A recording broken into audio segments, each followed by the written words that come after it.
Hi, friends. This is Tim Fembert with LeaderGov. Listen, I hope you're having a great week.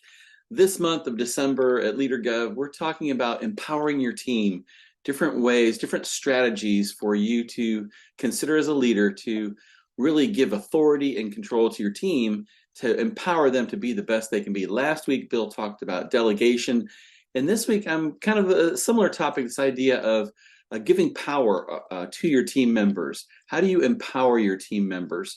And if you Google power in the workplace, you'll find a study by Raven and John French that they did back in the 50s. And there were 5 different areas of power and influence that they identified in a study they did. First is coercive power, reward power, legitimate power, referent power, and expert power. Later on, they added informational power as something that we can have control over in the way we work with our teams. And I want to talk about informational power because I think it's one of those areas, as you take stock of the influence that you have as a leader and the power that is within your control, that you do have some measure of ability to share that control or give some of that power away to your team. This idea of informational power.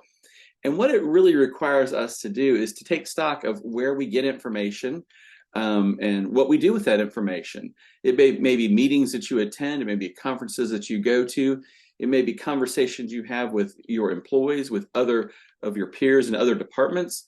All of these sources of information require us to make a decision in terms of how much of that information are we going to share with our team to help them be more effective in their role, to build them and develop them as a leader, to thrive in their environment and kind of ready them for their next positions. So that's the challenge really this week, as again, this month, we're talking about empowerment, this idea of informational power. And for you to consider, again, what are the sources of information that you have? And then maybe most importantly, what are you doing with that information? How can you share that information? Now, of course, there are some types of information that we cannot share. It might be confidential information that we need to keep close to our vest. But I think we'll find as we take inventory of the information we have and where we get this information, there's probably opportunities for us to share some of that information with our team and empower them through this knowledge information share. Again, I hope you have a great week. Please reach out to us at LeaderGov if you have any questions. I hope you're into your Leadership by Action playbook. Again, this month we're talking about empowerment, which is really just a great topic in Leadership by Action. Have a great rest of the week, and we look forward to seeing you soon.